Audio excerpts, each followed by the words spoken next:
Broad topics, broad minds, broad hosts, but not just for broads. This is Broadscast with Kim Goldman and Jackie McDougall.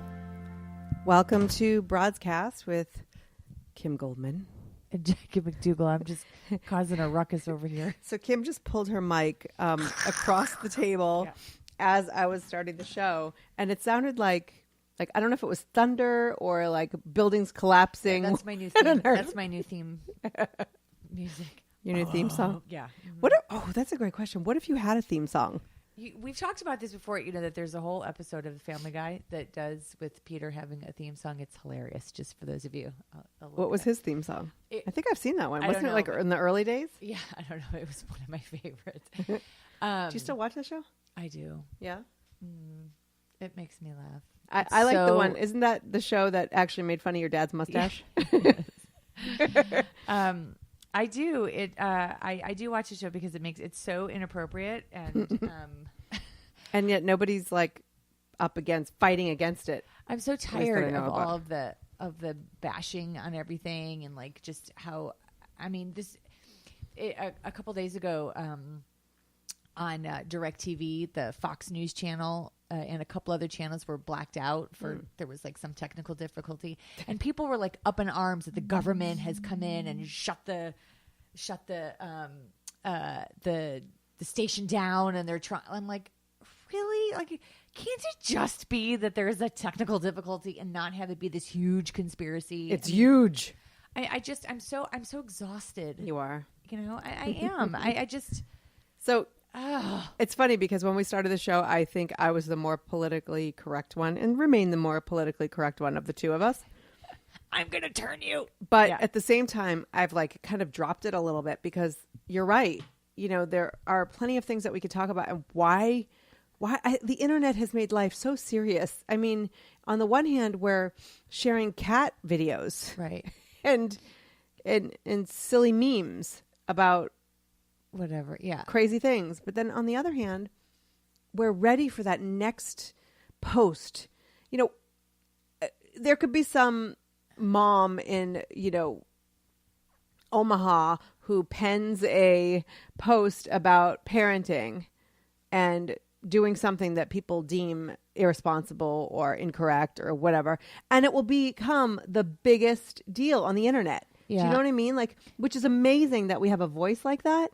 But at the same time, people have been screwing up for millions of years. Thousands of years. I feel like, I know that you've backed off from doing this, but like, I feel like I want to comment all the time, like, and point out these people, that are pointing out that the government has, somehow taken over one channel on DirecTV, as part Maybe of it was Rob Lowe. Did anyone think of that? You know what I'm saying? That like TV's one Rob channel.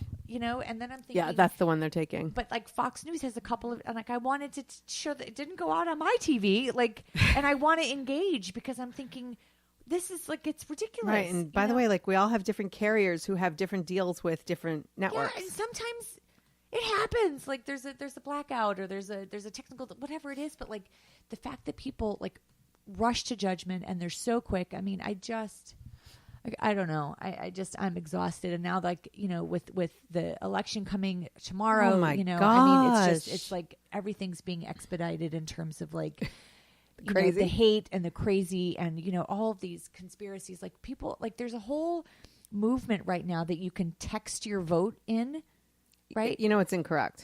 I know this is what I'm saying, but like, they're trying to get people. They're saying if you want to vote for Hillary, text to this number so that you don't vote. I'm like, what happened to just pure democracy? And then there's articles that came out last week too that Trump and members of the Republican Party have vowed to, if she wins, to set wheels in motion to impeach her and do whatever they can to not support, not vote, block everything she does. Like and this is. I mean, it's a real thing, I mean, Trump's been on newscasts talking about it. Many Republican leaders have been talking about how if she gets voted in, that they're going to do everything in their power to stall like, my God, how did we get to this place? I mean, you don't, regardless of how you vote or who you support, you don't hear that coming out of the other side, and it worries me because I think there is this brewing hate in our country. And it scares me, you know. What do you think people will do if Trump is elected? Do you think that the other side will just like take it and sit down and no? Well, behave at the kids' table?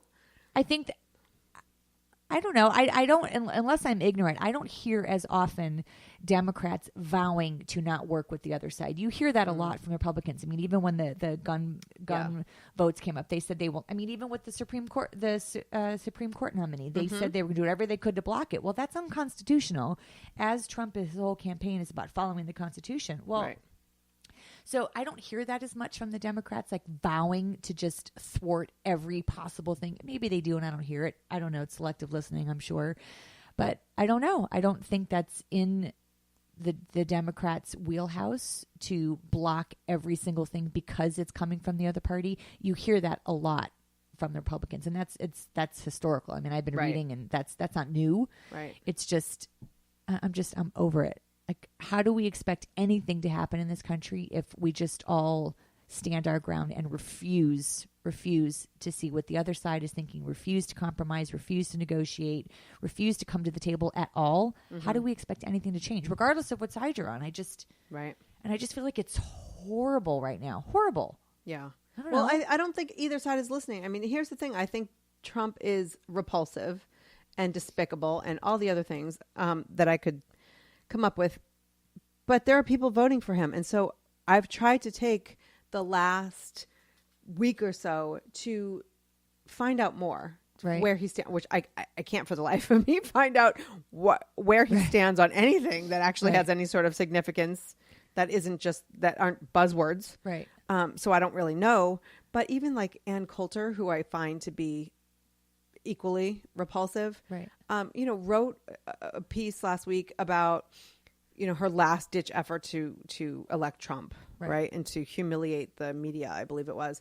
And she spelled out some things, about Hillary. And the thing is, it's really hard for me, like, to talk to my kids, right? They say, we don't like Trump, but we love Hillary. And I start to twitch a little bit because I don't love Hillary.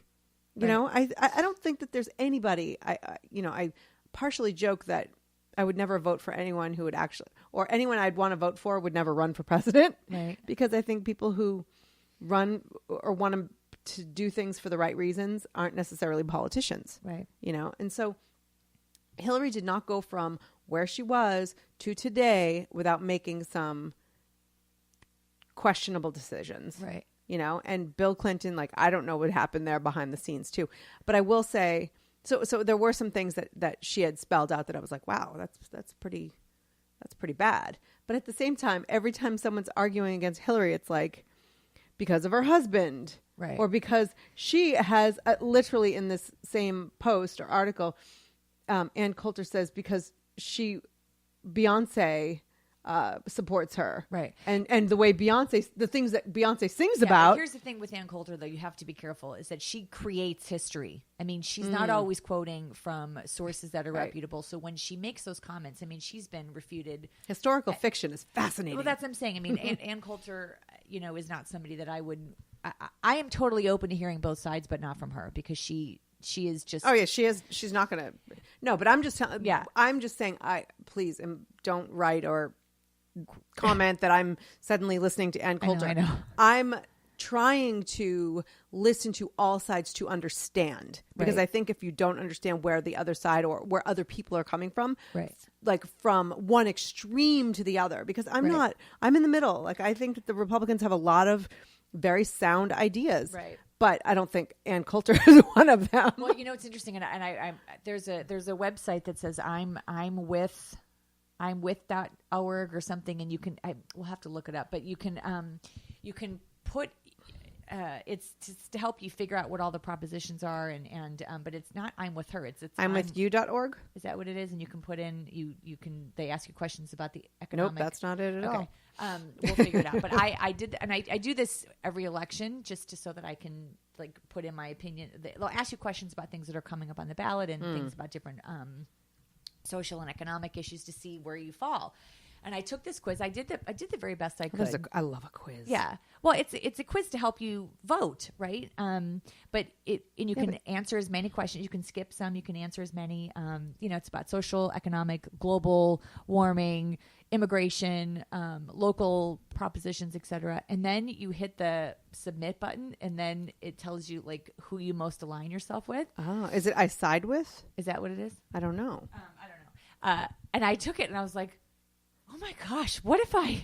Yeah, is it the one like where do you side on social issues and where do you environmental all that? Yeah. But I side with.com. Okay, I side with. So I did it. I did it the other day, and I was like, oh please, oh please, oh please, oh please, oh please, don't have me side with it. Right, but the thing is, the fact is that you were in that position, so you're not 100% like, hey, no, and go. That's my point. It was going to lead to that there was a conversation that I found myself engaging in with people that were talking about like wanting to just vote party lines, and I find that to be so reckless and irresponsible because there are, and I said this, that like sometimes within your party you get it wrong. And the whole point to my feeling about democracy and my feeling about how I teach my son about politics is to be open-minded. You can still side with what you feel, but be open-minded to the conversation because maybe you don't know all the facts and maybe you don't know everything, and maybe the information you're hearing is coming through a certain gatekeeper that is more conservative or more liberal that you don't always know about. I mean, I read a lot of articles from the Sacramento Bee, for example, and I retweet and I read a lot from them. And then I went to their page the other day and I looked to see the propositions and all the things that they're supporting. And it's very conservative. And I was like, oh, I never noticed that before. So I have to be mindful of who I'm voting for, what I'm voting for, the impact on it from both sides. The long-term impact, not just the immediate impact, which I think a lot of people do. People are very quick to just vote because someone tells you to without even knowing all the facts. And I think that's what's happening with this election. And that's, I think, what scares me is that people are not paying attention to all of the, and vote however you want, but at least go like, you've had a stack of your ballot books to read. And I've been studying, I've been watching YouTube videos, and I've been trying to get as much information as I can so that I can understand fully what I'm voting for. And then there are things I'm going to leave blank because I don't honestly know how I feel. Like some of the measures here locally, I don't have any idea about like bilingual versus English learn. I don't really know. I don't understand it. Like, some of the propositions are so badly worded that I can't figure it out, So I don't know.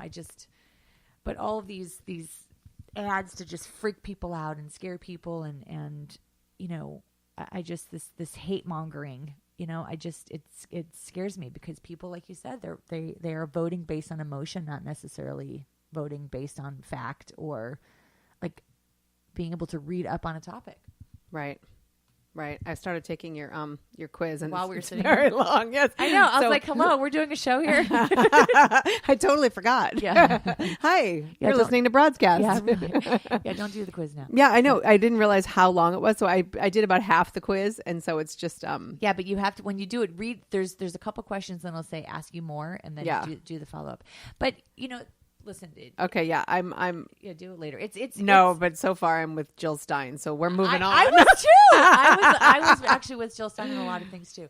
But I think it's interesting when you pay attention, and you actually are honest about answers. It's interesting how I think people do fall into both camps. Because I think the older you get, the more conservative you are on some things, the more liberal you are on other things, because you see. For me, I think I'm finding myself becoming more conservative from a fiscal standpoint. Totally. I've always stayed really the exact same spot when it comes to social issues. And then I look at the Republicans and how against equal rights and and banning equality. I'm frustrated by that. And when it comes down to it, I think I tend to vote more. Well, I mean, let's be honest. Sorry, you tend to vote more. No, I was just going to say, I don't understand. I don't understand why I would vote for someone who is so heck bent on doing what they can to be divisive and to be uninclusive. Like, why? It doesn't impact them. Like, it doesn't impact them. I mean, those things, it seems so strange. While they're trying to take away my rights. Yeah. Like, Yeah. I'm confused. Yeah. It seems odd to me, some of these things that we discuss in a political discussion, that they have anything to do with politics at all.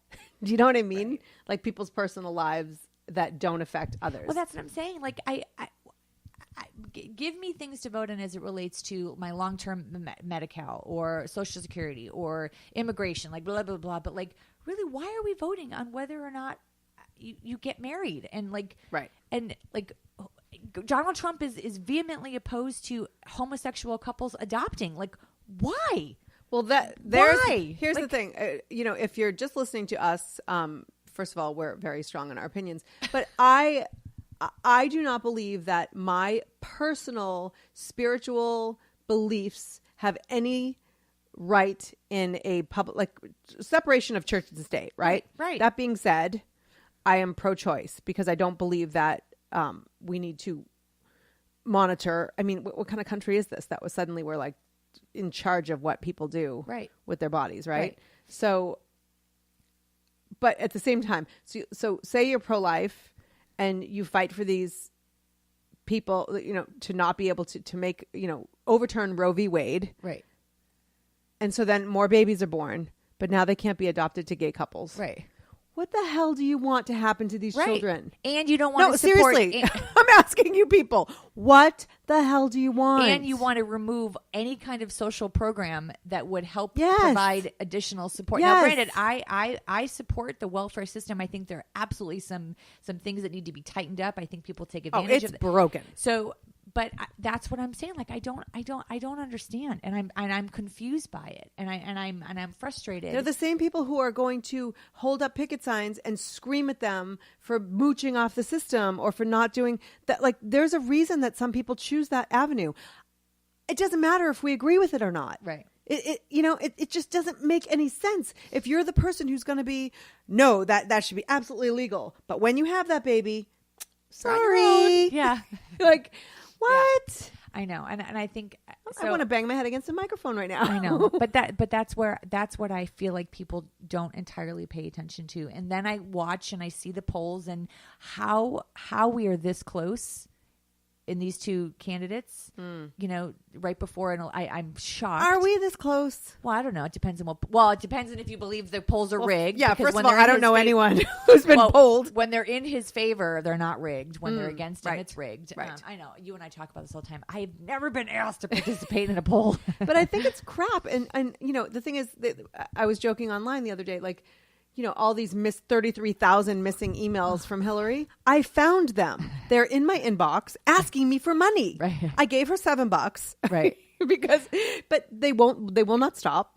Well, and the interesting thing about that whole thing too is that there are rumors and conversations that the FBI director Comey was kind of pressured into releasing those emails that nobody even read yet before they talked about the fact that she's under investigation again, when there has been nothing to show that she did anything illegal. You may not like what she did, right? But the investigation was done and they showed no criminal activity. Right. That seems to fall on deaf ears on people. So the fact that, now they're saying that there was a Republican push within the FBI, that Comey was being, strong-armed into releasing information. Rudy Giuliani was on the news last week talking about knowing that something big was coming, which means he was in the know about those FBI, the Comey, the new... all of them are shady. But that's what I'm saying. So why Hillary Clinton getting, and again, I don't think it's right, but she was given a question, for the DNC before one of the debates. That is criminal and that's corrupt. But Rudy Giuliani having something to do with the FBI leaking it, like...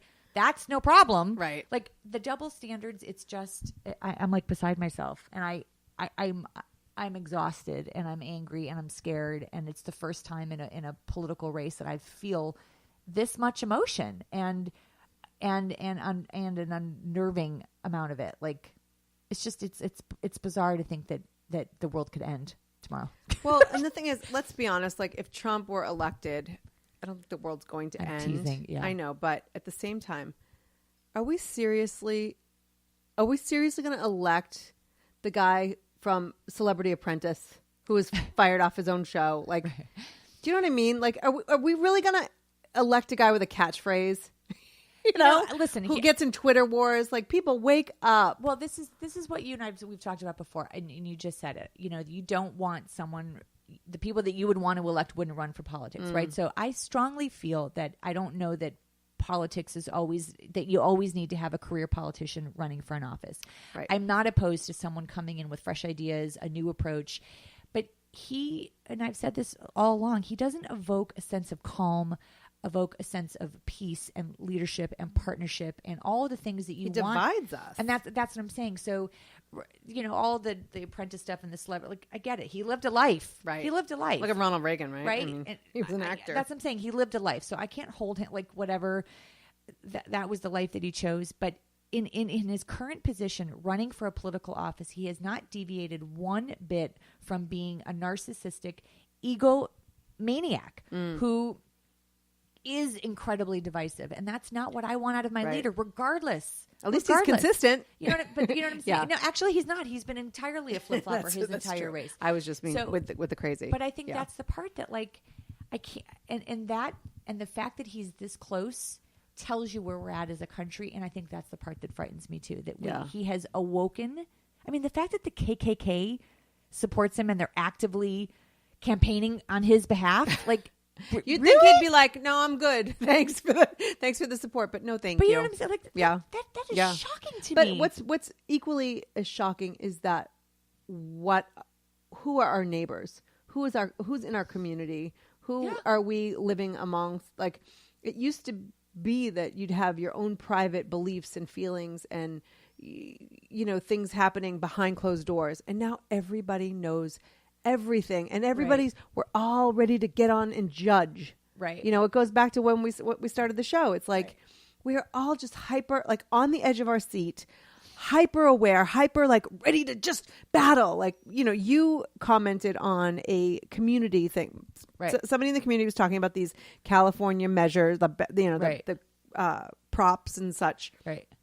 And you commented on it, and my Facebook was like, "Hey, Kim Goldman commented on this." So I checked it out, and, you know, you said you were reasonable and intelligent and logical, and I love that about you. But some people continue, and then I've worked really, really hard at not commenting every second I want to comment, and I just couldn't. And so I started in, and then one guy came back, and I was like, I have to walk away. Like, those, especially the community groups. It's so funny because I can debate anybody in a national forum. Yeah.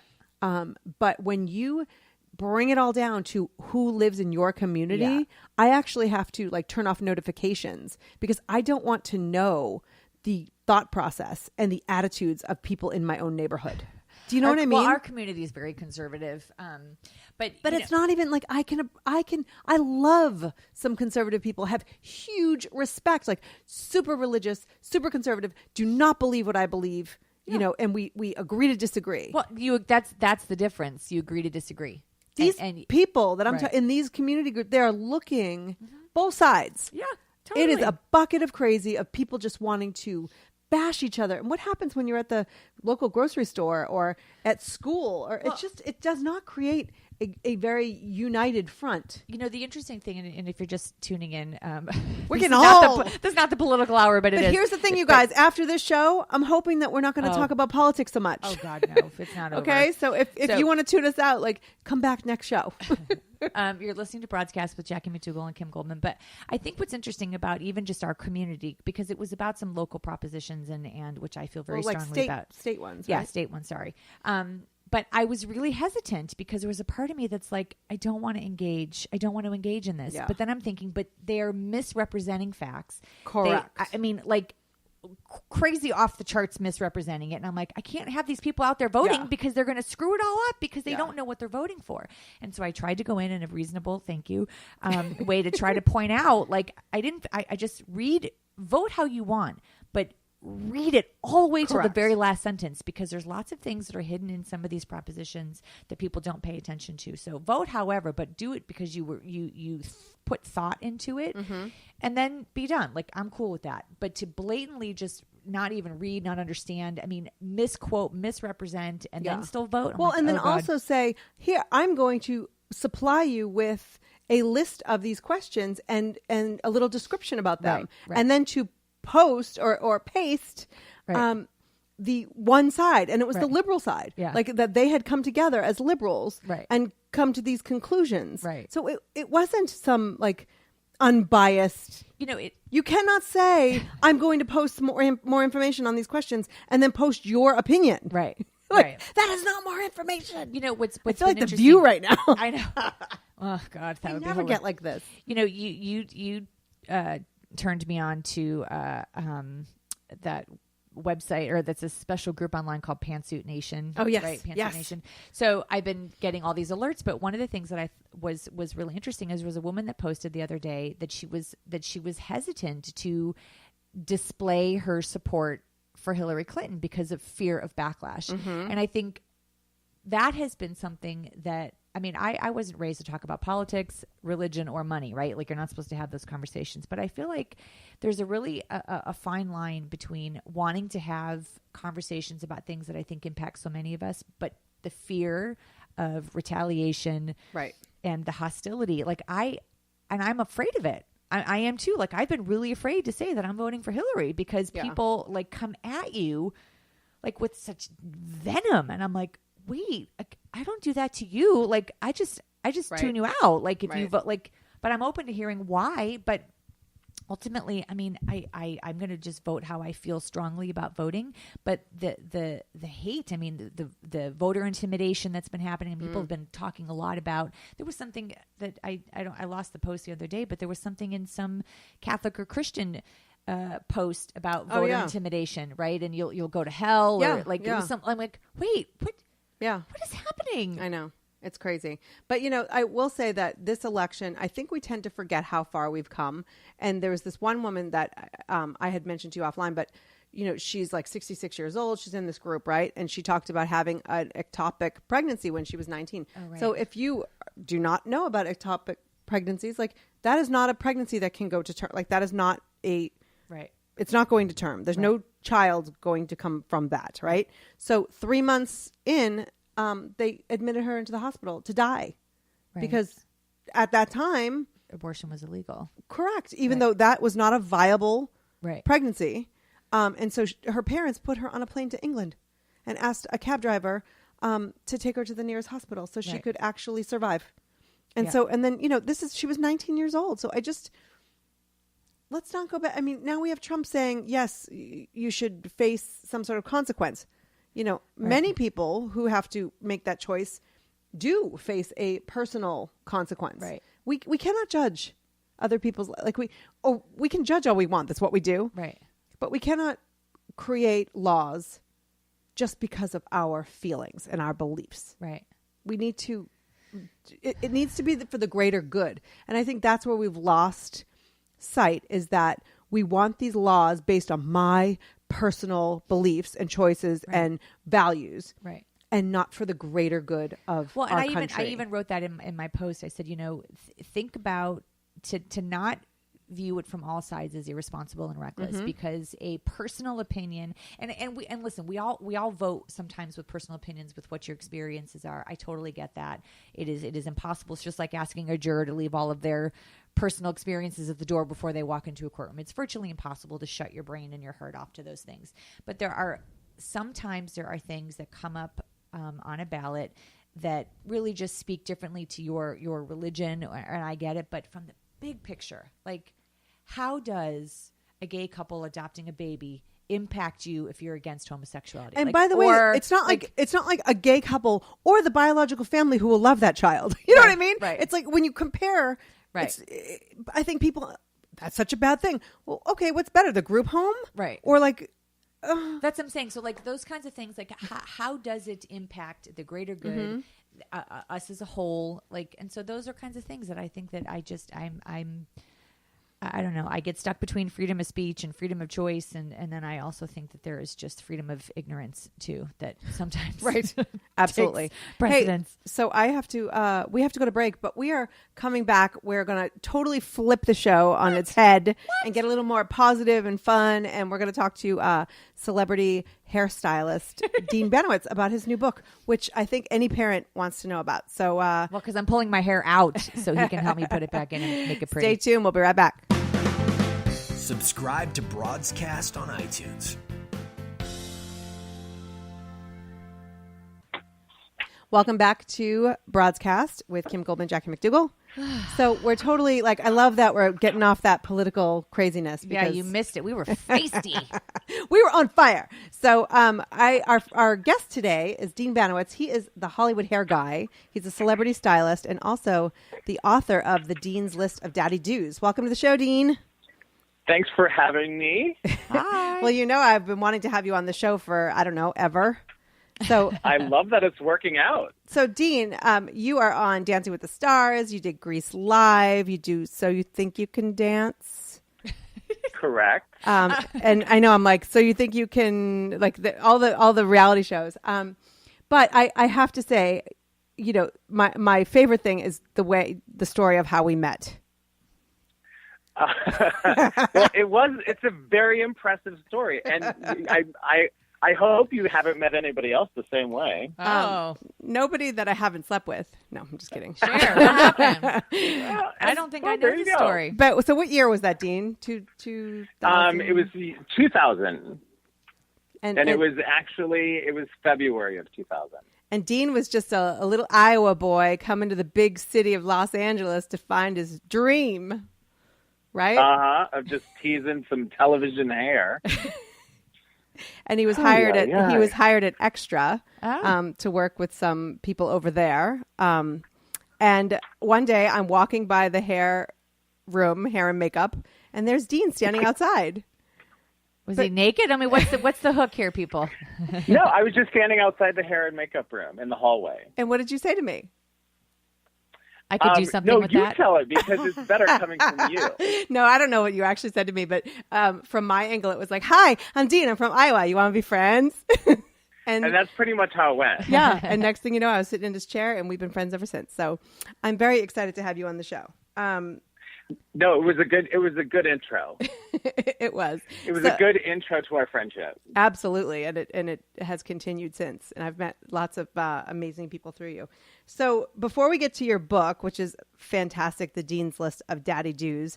So you're working on dancing right now. That's a big deal. What's happening there? Who's getting cut? Who's not nice? Tell us the deal. The detail. Well, I have a friend that's a makeup artist on that show. You do? Yeah. Which one? Who? Mary Guerrero, right? Well, Mary's my boss in the hair trailer. Yeah. I knew Mary. Hi, Mary. I knew Mary. She's awesome. Yeah, I knew Mary from Larry Sanders Show date, like Burlstein Gray days. I forgot she's over there. Oh yeah. Yeah. Okay. Moving on. She's actually been doing Betty White's hair for probably 40 plus years. Really? I think I knew that. Yeah. Yeah. Yeah. Well, that's awesome. She's awesome. Betty White is like the ultimate broad. When I think of like broads, for Broadscast, like she should be our logo. So anyway, I will say she is pretty awesome. But on Dancing with the Stars, you never know what you're going to get because you have all these celebrities that they're working for. They're trying for a comeback to just kind of do like a shake up their career a bit. Mm-hmm. And so a lot of them are there to have. I remember Drew Carey. He goes, "Listen, I got a job. I'm just here to have some fun. I want to learn how to dance." And I was like, okay. So, but sure, Drew, really sure. Right? Because, they're very vulnerable because they're putting them in, a Band-Aid covered in sequins and going, dance the Paso Doble, right? So there's a lot of body insecurities. There's a lot of talent insecurities. So all I can do is be sunshine and butterflies. But I'm not going to lie. When Maureen McCormick walked in that trailer, I had a Marsha breakdown. Okay. Oh. Did you hold your nose immediately? Oh, my nose. Yeah. Well, I mean, if I knew how to throw a football, I could play that game, but I don't even know how to do that. Oh my gosh. So, in what way did you have a breakdown? Were you like fangirling a little bit? Yeah, no. I mean, that's my childhood. I mean, I remember Totally. racing off the bus to run in, the house with my 15 brothers and sisters to watch the Brady Bunch because we were like, oh, a big family, kind of. Right. Yeah. It's funny. Years ago, Yeah. I did a charity event where we danced. It was called Dancing with Our Stars. Stars. And I danced on behalf of my charity, and I had to put on one of those little skimpy things. and dance in front of 600 people. And I will tell you that no matter how much practice you have, no matter how comfortable you feel, when you have to get out there and do it, I mean, and these people are doing it in front of the national audience, it is really scary. And it does bring out all of your insecurities. I mean, I am not a sexy walking woman, but the opening to my dance, I had to do the sexy walk. And I was there. That's when you and I were first becoming friends. I know, but my instructor's like, okay, Kim, you got to do the sexy walk before the I'm like, I don't know how to sexy walk. You sauntered like a cowboy. But it really does. I did. I think I even skipped it when I actually did the but I mean, you bring up a good point about how it really does tap into those insecurities on body image and I mean, so I don't think we get to see that very often. I don't really watch the show that much anymore, and I will now because I like the hair and makeup.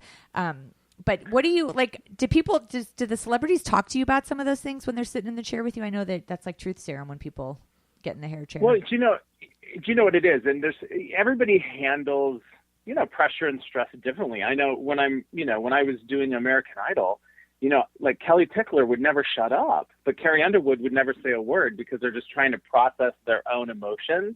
And I get that with people. And it's funny because on dancing, they're like, I'm trying to think of Fuller House, Jodie. Mm-hmm. When she was on, I adore that woman because she's like, listen, I practice. I just got to do what I got to do, but I got to have fun doing this. And I loved her attitude. And then there's other people who are like so like competitive and like aggressively into it. And I was like, oh, whoa, they're going for blood because they want to get a deal of some sort. But you just listen, you listen to the reactions. And then if they have a bad dance, oh, good God, back up because they are just not having it. They pull off that weave and just go. Hey, so Dean, and we lock that hair in too. They can't just pull it off.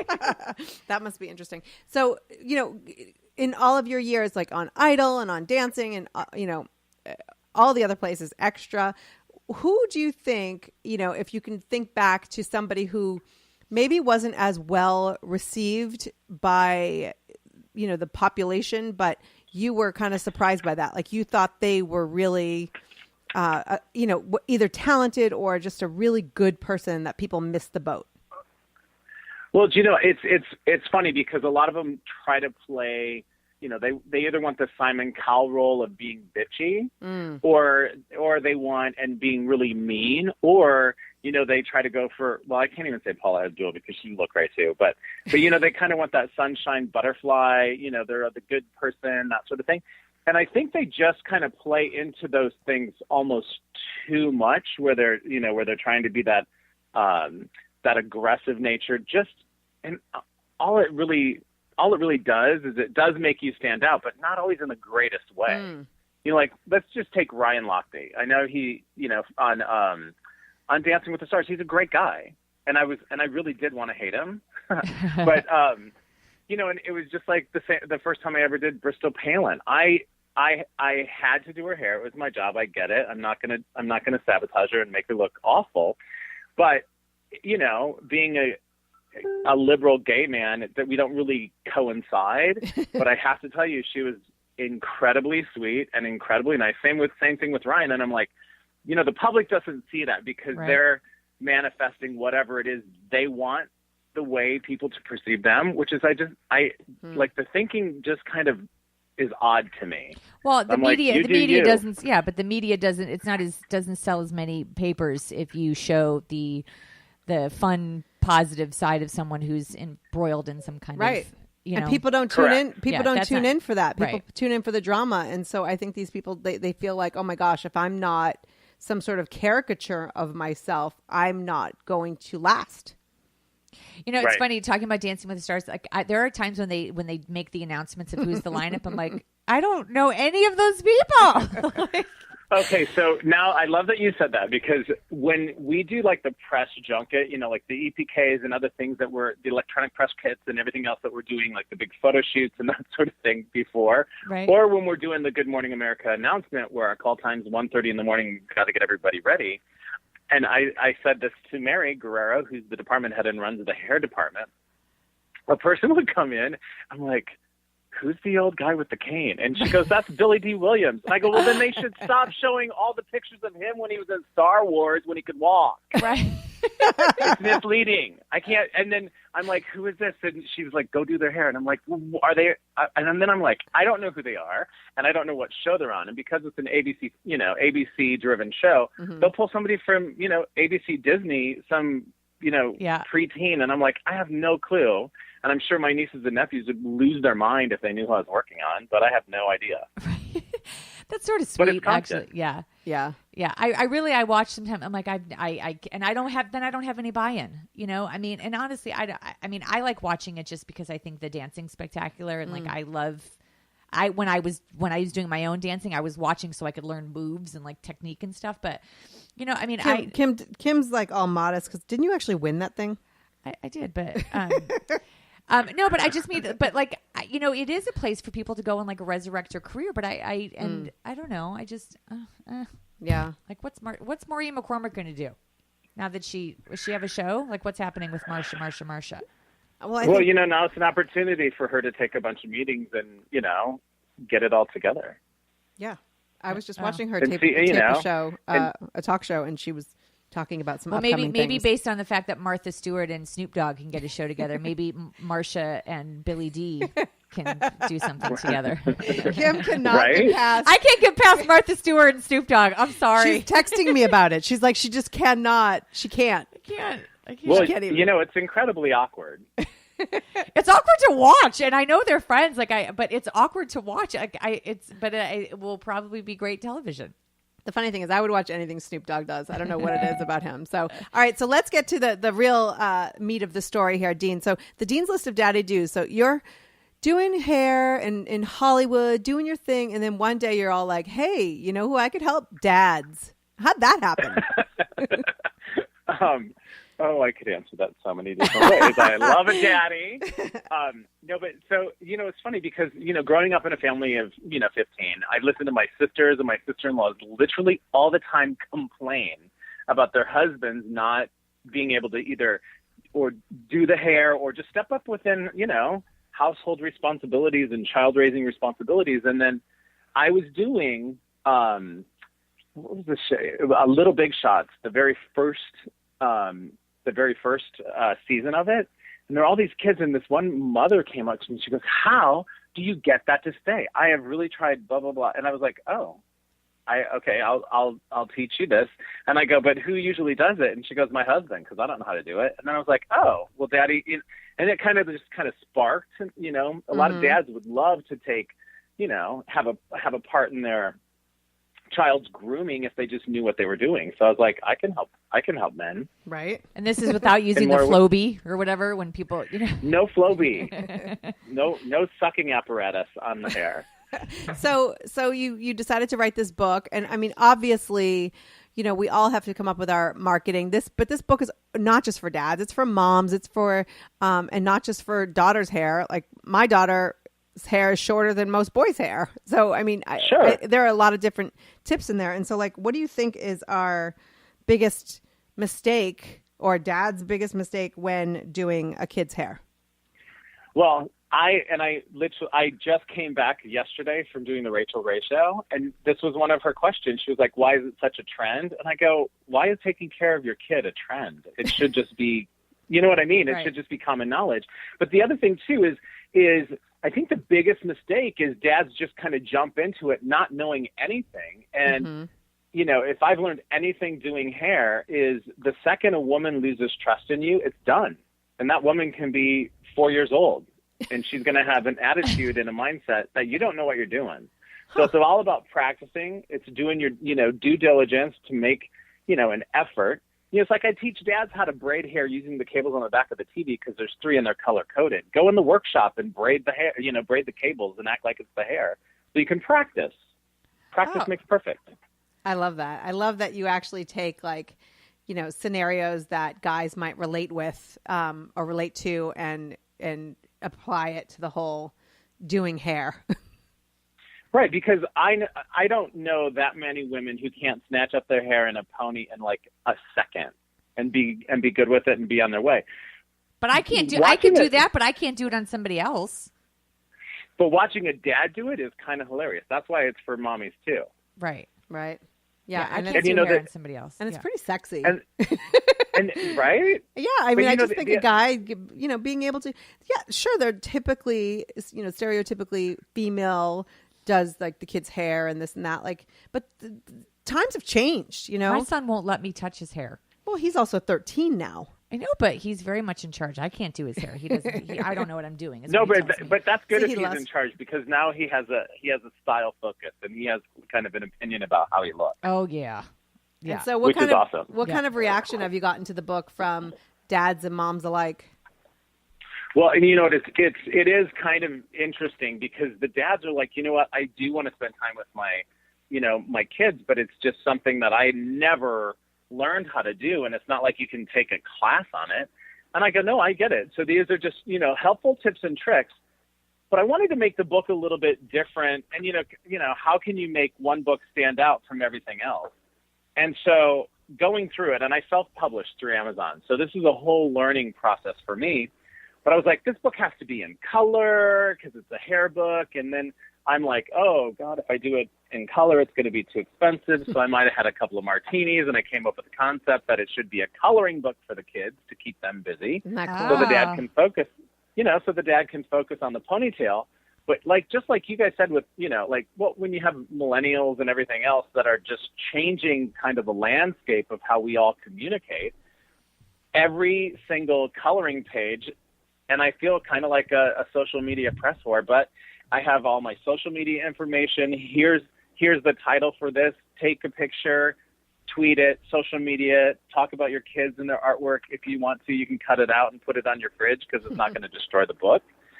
But it's like thinking of all those different things that are going to be, it's going to, I always say mindless activity is when really amazing things happen. So it's a mindless activity of, putting that ponytail in. And I got to tell you, your ponytails, when you first start, they're probably going to suck. But over time, your ponytails are going to get better, and so are the conversations with your kid. And I know that asking women in all of this, kind of the different shows that I go on and people that I talk to about the book, they're like, you know what, I do remember when my dad did my hair. He didn't do it that often, but I remember every single time he would take the time and spend with me to get me ready for school or whatever. And so I'm just I don't have children, so I look at that as a really strong, powerful, memory to have as a child also. Right. Dean, with you and, 15 kids in your family and me with 13 kids in my family, can you imagine either of our dads doing our hair? Oh, God, no. My dad used to get so pissed off at me because I would braid the tails on the cows when I was supposed to be milking. He was not having You that were a rebel. At all. You were the black sheep. I was a proficient braider. Well, that's awesome. And I think that, the fact that you could live in this bubble of Hollywood that, we tend to get wrapped up in, but, you'll always be the approachable, Midwestern values, Midwestern people. That's what dude, that's called. Yeah. like who wants to connect with, everyday people on a regular basis. And I love that about you. But I think that's important though too. And I think even on set, when you're working with celebrities and everything else, we are all the same. We just want acceptance and we want acknowledgement, and we want to have that bonding nature. Mm-hmm. And I do feel like in this city, a lot of people are really guarded about what they do or their talent or whatever. I'm like an open book, because guess what? Either you're going to love me or not, and both of them are okay. Absolutely. Well, we love you, Dean. Thank you so much. What I mean. Totally. All right. And thank you for having me. Thank you for being on our show. Say hi to Mary for me. And everybody can get the Dean's List of Daddy Do's. Head over to broadscast.com, and we have the Amazon link right there for you. We do. Of course we do. And you can get it wherever, wherever Amazon Wherever books are sold. Wherever books are sold. Amazon. On Amazon, yes. Exactly. But we've got the link. And thanks, Dean. Thanks, Dean. You. Have an awesome day. Today. Thanks, Bye. you too. Bye. So he's so much fun. So we're going to take a quick break, and we will be right back. Connect with the Broads on Facebook at facebook.com/broadscast. Welcome back to Broadscast. Kim Goldman and Jackie McDougall. So Kim, if you notice something different, we did not put a sponsor in the show today. Oh. And there's a reason for that. Because we're trying a new thing here. Yeah. So if you, we have a lot of affiliate relationships on our website, Right. Companies, brands, offers that we think that you might be interested in. So if you head over to the special offers page on broadscast.com and just use that, whether it's Ebates or a free trial at audibletrial.com/broadscast or any of those Right. We have a ton on there. places, you can go over there and support the show. But there's another way you can. Patreon. That's actually exactly how I was going to sing it. Oh, shut up. How funny. I think we just came up with their theme song.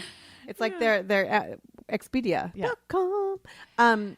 So you can go over to Patreon, patreon.com/broadscast and support us that way, where you could donate or sponsor us for $1 a month. Seriously, $1 a month. Be $500, and then you can come and co-host the show with us. 'Cause Exactly. We're totes fun. Totes. So there are all these different levels that you can get involved. Donate $1, $5, $10, whatever, and then get something in return. Ooh, it's there's not lots of just a things to get. one-sided. This is not one-sided here. No, we have lots of things to give. We do have lots of things. So one of the things I think was you were going to go over to their house and do that Corey Feldman dance. Do you remember? There's like a little video over there. I was going to go to the house. That's dangerous. Well, if they donate that much money, I will take you there with security. Yeah. But no, I think we did a little video to explain all the different levels. And as an aside, I just want to say this. I ran into somebody in a store recently that came up to me. She says, "Are you Kim Goldman?" And I'm like, "Yeah." She's like, "I know you from Jackie." And and she says, "I see all the things that you guys do on your show." And I'm like, "Yeah, Jackie hangs me out to dry a lot." And she started laughing, and I'm like, "I'm always the one doing the dumb crap on the show. You're like, this is such a great idea. You do it first." And so, yes, in the Patreon video, I'm doing the Corey Feldman. Well, it's because you're so talented and gifted. I'm just a sucker. Yeah. I'm a sucker because I think this is a partnership, and then I find out later that it was just the me and the Who produces the show, Kim? That's my point, people. So go and check it out, see how lame I look, and then throw us a bone. And because I think that people don't necessarily understand how this works, but there are production costs in a show like this, and we're huge.